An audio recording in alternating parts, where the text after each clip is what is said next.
Tahukah kita bahawa Public Gold ada menyediakan akaun emas Gap Junior untuk anak-anak seawal usia mereka dilahirkan? Ibu bapa boleh jadikan sebagai tabung pendidikan anak-anak untuk bantu mereka menabung emas bagi pembelajaran dan masa depan anak-anak di masa depan. Ramai ibu bapa yang terlepas pandang berkenaan simpanan untuk anak, terutamanya simpanan dari sudut pendidikan. Kos pengajian universiti tempatan adalah sekitar RM80,000 ke RM100,000 pada hari ini.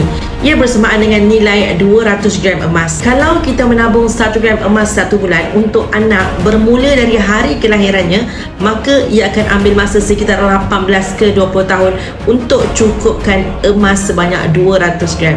Dan tabungan itu adalah kalis inflasi. Pendek kata, 200 gram emas itu cukup untuk tampung pendidikan anak-anak walaupun berlaku ketidaktentuan kepada ekonomi dan ringgit Malaysia.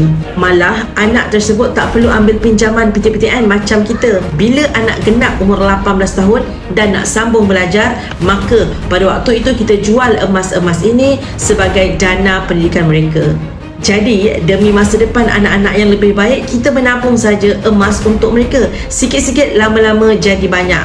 Daftar akaun emas Gap secara percuma. Simpanan emas di akaun emas Gap Junior adalah bukan komitmen wajib setiap bulan. Bila-bila masa saja kita nak tabungkan simpanan emas kepada anak-anak, boleh.